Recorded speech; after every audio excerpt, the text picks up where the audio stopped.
여러분 반갑습니다. 오늘도 새벽 돌베개에 오신 성도님들을 주님의 이름으로 환영합니다. 부활절에 귀한 예배를 어제 드리고 또 월요일 또 한 주의 새로운 시작을 하게 되었는데요. 오늘도 주님께서 주시는 그 말씀을 붙잡고 또 말씀을 따라 또 말씀을 힘입어 잘 살아가는 우리 모두가 되기를 바랍니다. 지난 주까지 마태복음의 말씀을 다 묵상하고 또 오늘부터는 민수기의 말씀을 순서에 따라 잘 묵상해 나가도록 하겠습니다. 오늘 우리에게 주신 하나님의 말씀은 민수기 11장 1절로 10절까지의 말씀입니다. 제가 매일 성경 순으로 말씀을 봉독해 드리도록 하겠습니다.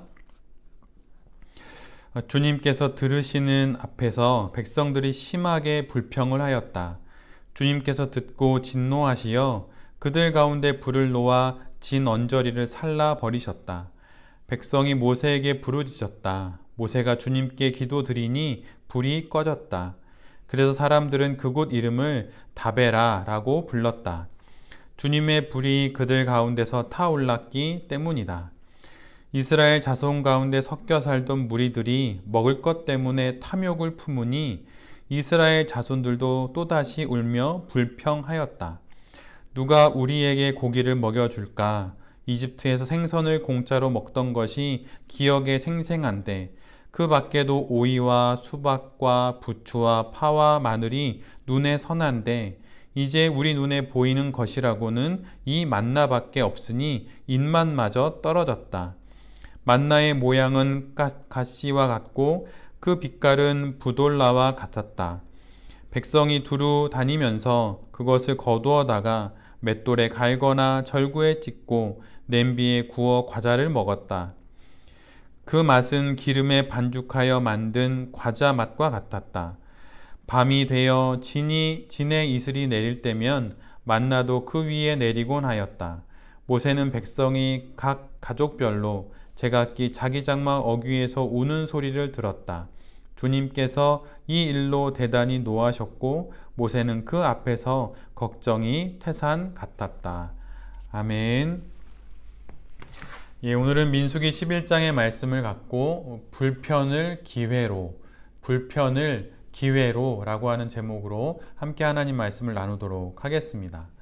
마태복음이 끝나고 이제 구약의 민수기 말씀을 이제 함께 묵상하게 되었습니다.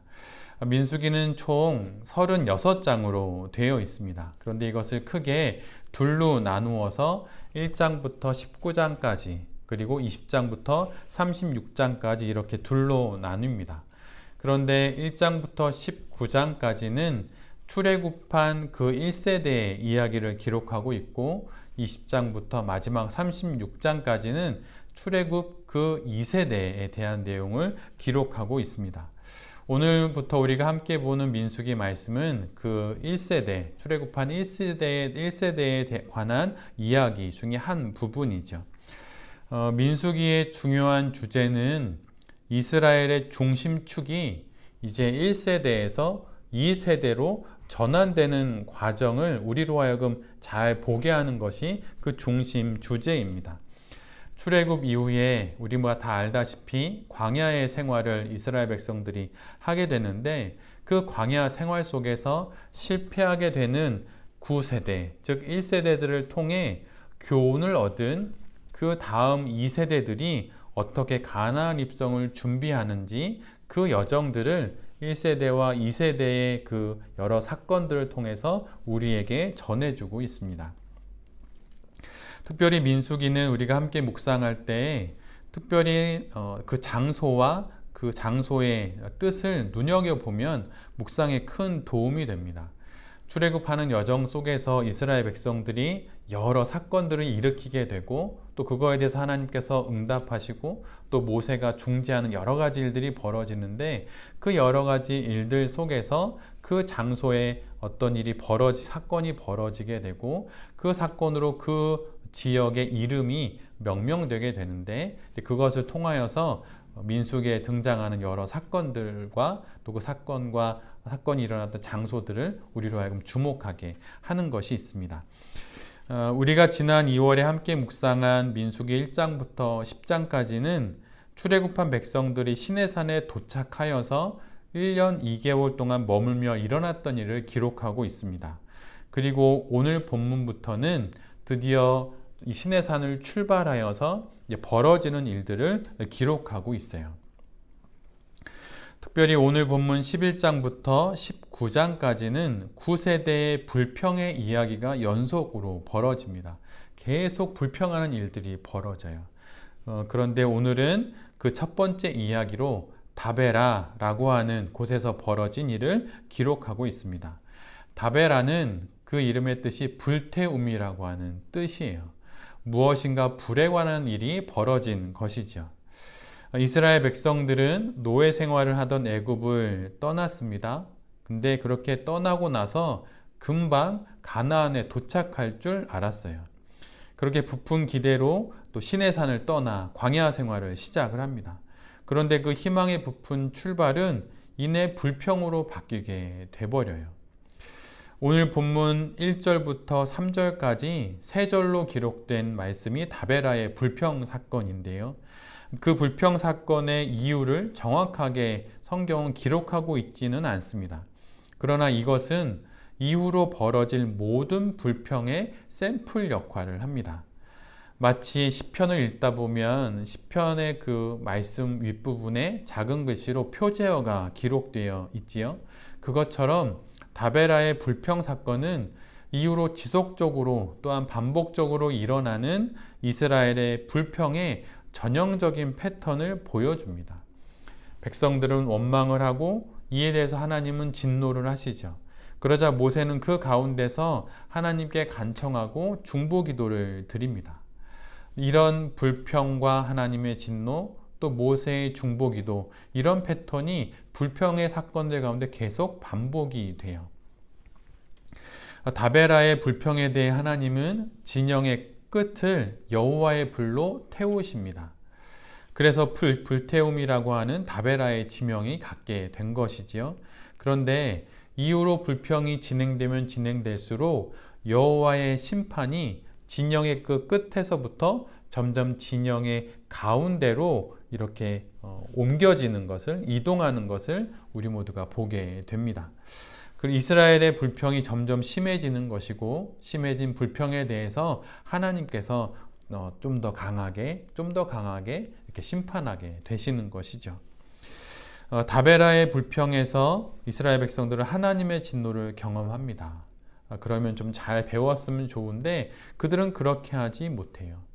이스라엘은 아무런 교훈을 얻지 못하고 또다시 4절부터 다시 불평을 시작합니다. 이스라엘 백성들이 출애굽할 때 거기에는 이스라엘 백성들만 있었던 것이 아니라 섞여서 같이 있었던 이방인들도 있었습니다. 그런데 그 이방인들로부터 불평이 시작이 돼요. 그러자 그 불평이 이스라엘 백성에게로 번지게 됩니다. 그들의 불평은 이거였어요. 누가 우리에게 고기를 먹여줄 수 있을까? 라고 하는 그런 말을 하며 불평을 쏟아내는 것이 그것이 그들의 불평의 시작이었습니다. 그러자 급기야 그들은 애굽에서 먹었던 음식을 그리워하면서 공짜로 그 모든 것을 먹을 수 있었다고 말을 하죠. 근데 여러분, 정말 이스라엘 백성들이 애굽에 있을 때 그 모든 것을 공짜로 먹었나요? 그렇지 않죠.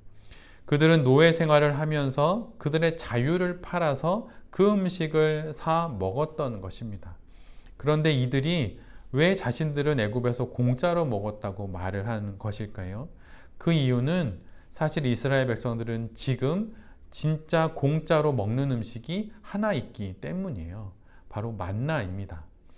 정말 진짜로 공짜로 거저 주어서 만나를 먹고 있는 이 상황, 이 만나와 자신들이 애굽에서 먹었던 음식을 비교하기 위해서 공짜로 애굽에서 그 많은 것들을 먹었다고 그렇게 말하면서 만나를 하찮은 음식으로 만들어 버리는 것입니다.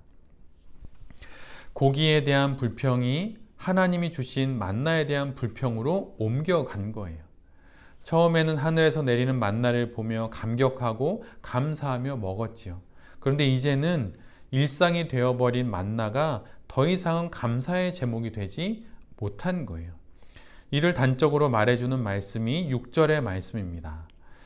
이제 우리 눈에 보이는 것이라고는 이 만나밖에 없으니 입맛마저 떨어졌다. 세번역은 이렇게 아주 적나라하게 번역해 놓고 있어요. 만나를 보니 입맛이 떨어졌다라고 말이죠. 우리의 신앙생활에 있어서 여러 중요한 것들이 있겠지만 그것 중에 하나는 감사를 잊어버리지 않는 거예요. 물론 이 말이 덮어놓고 그냥 감사해라 라고 하는 것은 결코 아닙니다. 그런 것이 아니라 자신의 삶을 뒤돌아보면서 늘 먼저 가져야 할 마음이 다른 그 무엇보다 감사라고 하는 것이죠. 여러분, 어떻게 하면 불평을 멈출 수 있을까요? 불평을 가진 어떤 마음이 그 불평을 해소할 만한 어떤 조건들을 만나면 그것이 멈춰질까요? 사실은 그렇지가 않습니다. 불평을 해소할 어떤 조건을 만나면 또 다른 조건, 또 불평 앞에서 또 다른 조건을 찾게 돼요. 그러면 불평은 또 다른 불평을 낳게 되고, 불평이 해결되면 또 이전에 불편하지 않았던 것들이 불편하게 보이고 또 그것을 불평하게 되는 것이죠. 불평을 막을 수 있는 가장 좋은 방법, 현재의 불평을 막을 수 있는 가장 좋은 방법은 감사하는 거예요.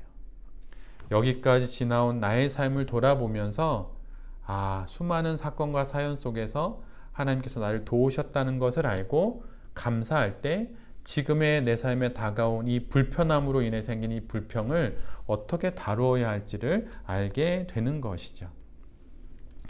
이스라엘 백성들의 이 불평하는 모습을 자세히 들여다보면 그들이 가장 먼저 좀 어려워했던 것은 몸에 대한 불편함이었어요.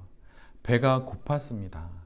근데 그것이 너무 불편했지요. 그러다 보니 만나에 대한 실증이 생겼어요. 근데 정말 그럴 수도 있다고 생각합니다. 그런데 그 불편함이 불평이 되어버리기 시작한 것이 문제예요. 몸의 불편함이 입술의 불평으로 번져갑니다. 불이 번져가듯, 다베라의 그 불이 진영 밖에서 타면서 번져가듯 그렇게 불평이 불처럼 번져가는 거예요. 몸의 불편함이 입술의 불평으로 번져갑니다. 그리고 입술의 불평이 마음의 불만으로 이어지게 돼요. 그리고 마음의 불만은 결국 그 불만을 해소하기 위한 대상을 찾게 되지요. 오늘 본문을 보면 이스라엘 백성들은 그 대상으로 모세를 삼았습니다. 모세를 자신들의 불만의 대상으로 삼는다는 것은 결국 출애굽의 여정을 시작하게 하신 하나님을 불신하는 것으로 이어지고 말았습니다. 불평이 되었고 그 불평이 불만이 되어 마침내 불신이 되고 만 것이에요. 불편한 것이 없을 수는 없습니다. 불완전한 세상에 불완전한 인간으로 우리가 살아가고 있기에 우리는 늘 부족함을 경험하게 되고 또한 실증을 느끼기도 합니다. 그러나 불편이 불신으로까지 번지는 일이 없도록 늘 주의해야 할 필요가 있어요. 몸의 불편이 입의 불평이 되고, 입의 불평이 마음의 불만이 되고, 마음의 불만이 영혼의 불신으로 번지지 않도록 늘 깨어서 자신의 몸과 마음 그리고 영혼을 잘 돌아봐야 할 것입니다. 성경 속에는 참 불편한 삶을 살았던 이들이 많이 있습니다. 몸이 아파서 불편한 이들이 참 많이 나오지요. 또한 마음이 불편한 이들도 나오고 관계에 어려움을 겪었던 이들도 많이 나옵니다. 그리고 지난주에 우리가 함께 묵상했듯이 우리 주 예수 그리스도도 고난으로 인해 몸도 마음도 불편함을 겪으셔야만 했어요. 이 말이 무엇을 의미하는 것일까요? 이 땅에 불편하지 않은 사람은 없다는 거예요. 불편에는 예외가 없다는 것입니다. 그런데 어떤 이는 그 불편이 하나님으로부터 멀어지는 기회가 되기도 하고, 어떤 이들은 그 불편 때문에 하나님께 더 가까이 나아가는 그런 상황이 되기도 한다는 거예요. 우리가 가야 할 방향은 당연히 불편을 하나님께 나아가는 기회로 삼는 것입니다. 여러분 혹시 베스트셀러인데 100만 부 이상이 팔렸다고 하더라고요. 불편한 편의점이라고 하는 책을 혹시 읽어보셨나요? 김호연이라고 하는 작가가 쓴 두 권의 소설책입니다. 근데 사실은 제목부터 참으로 아이러니해요. 불편한 편의점. 편의점은 그 말 그대로 편의를 제공해야 하는 곳이지요. 그런데 불편한 편의점이라고 이렇게 이름을 붙여서 책이 나왔습니다.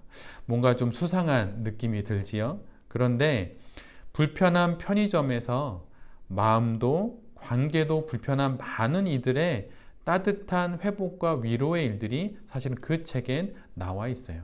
불편한 이들이 찾아와서 참된 편안함을 누리게 되는 일들이 그 책에는 기록되어 있습니다. 알코올성 치매로 기억을 잃어버린 노숙자 출신의 알바생인 독고라고 하는 인물을 통해 전혀 누군가에겐 편의를 제공해 줄 수 없을 것만 같은 그 독고라고 하는 한 인물을 통해 여러 사람들이 편의를 제공받고 또 말 그대로 회복되고 위로받는 내용들이 이렇게 나와 있는 책이 불편한 편의점입니다. 불편한 세상에 정말 있었으면 하는 편의점인 것 같아요. 근데 그 편의점의 이름이 혹시 여러분 뭔지 아십니까? 그 편의점의 이름은 영어로 always예요. 그러니까 항상 이런 뜻이죠. 불편도 항상 우리 가운데 있고 또 그 불편을 우리 가운데서 해결해 주시는 하나님도 마치 편의점처럼 우리 가운데 있다고 하는 그런 말처럼 들리기도 합니다. 그 책을 읽어보면 불편함이 있는 사람들이 항상 있기 마련인데 그 가운데 편의를 제공하는 인물로 독고라는 주인공이 등장하는 것을 보게 돼요. 우리의 삶이 때론 불편하지만 그때마다 하나님을 멀리할 것이 아니라 어떤 어려운 사건을 만나서 너무 어렵다라고 말하면서 불평하고 불만 갖고 하나님을 멀리할 것이 아니라 마치 24시간 열려있는 편의점을 찾아가듯이 24시간 어느 때이든지 주님을 찾아가서 그분에게 나의 모든 이야기를 하고 그분의 위로와 격려 속에서 다시 삶을 잘 살아가는 우리 모두가 되기를 바랍니다.